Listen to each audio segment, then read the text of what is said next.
Tikka crust pizza बनाने की तरकीब आज आपको बताने जा रही हूँ।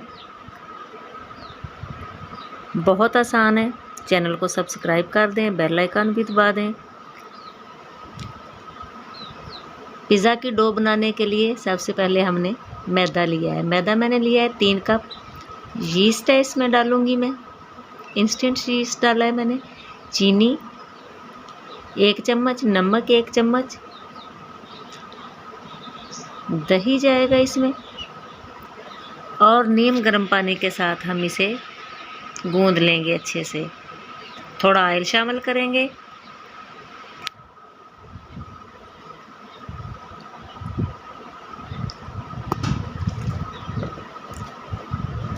बहुत मज़ेदार पिज़्ज़ा तैयार होता है घर पे। ये डो को अच्छे तरीके से गूंद लें।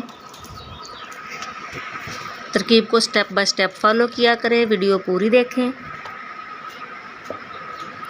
ये डो जो है मैं 20 से 25 मिनट के लिए रूम टेम्परेचर पर किचन में ही रख रही हूँ। बोनलेस चिकन लिया है मैंने, जिसे हम छोटा छोटा कर लेंगे। सब्जियां आप अपनी पसंद की ले सकते हैं। मैंने टमाटर लिया है, शिमला मिर्च ली है, प्याज है। पिज़्ज़ा सॉस मैं घर पर बनाती हूँ। आपको अगर इसकी तरकीब नहीं पता है तो मैं किसी दिन इसकी तरकीब भी अपलोड कर दूँगी। चिकन प्याज टमाटर को अच्छे से भून लिया है। कुटी हुई लाल मिर्च शामिल की है, नमक, टिक्का मसाला जो कि काफ़ी सारा इसमें जाएगा। सोया सॉस डाला है मैंने।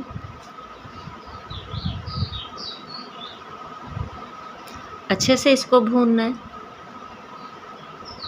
और इसको भूनकर हाफ जो है उसे मैंने बहुत बारीक जो है वो मैश कर लेना है, और हाफ जो है वो उसे पूरा रखना है।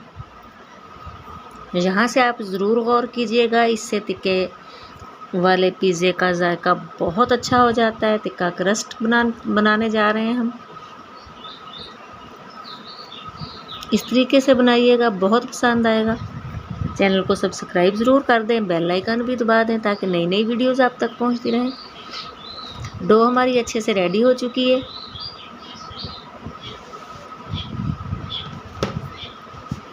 डो को हम फैला लेते हैं अब।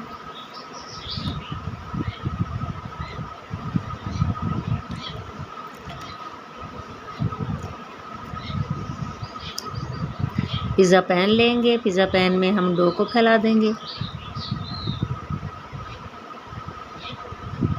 पैन को पहले ऑयली कर लें।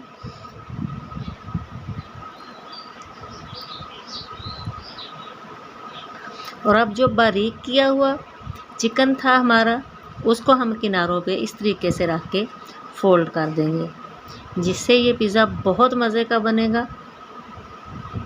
फोल्ड करने के बाद हम इस पे पिज़्ज़ा सॉस लगाएंगे।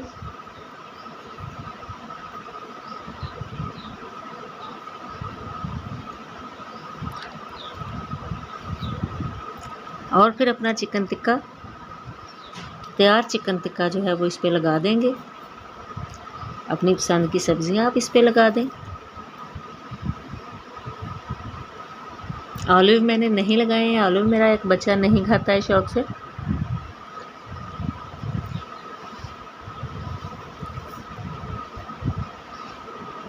और अब इस पर अच्छे से चीज़ डाल देंगे। चीज़ आप अपनी पसंद के हिसाब से कम या ज़्यादा कर लें। वैसे टिक्का में चीज़ ज़्यादा ही अच्छा लगता है। आप इसे एक देगचे में नीचे बजरी डाल के गर्म करके उसके ऊपर आप पिज़्ज़ा पैन रख के भी बेक कर सकते हैं। मैं इसे तनूर में बेक करने जा रही हूँ। तनूर मैंने पहले से गर्म होने के लिए जला दिया था। अब जो तनूर के बाहर वाले बर्नर है वो मैं जलते छोड़ दूँगी, और अंदर वाले बर्नर जो हैं वो मैं बंद कर दूँगी, जिससे पिज़्ज़ा बहुत अच्छे से बेक हो जाएगा। अल्हम्दुलिल्लाह, देखें पिज़्ज़ा कितना ज़बरदस्त तैयार हुआ है। मेरी आज की वीडियो कैसी लगी ज़रूर बताइएगा। चैनल को सब्सक्राइब कर दें।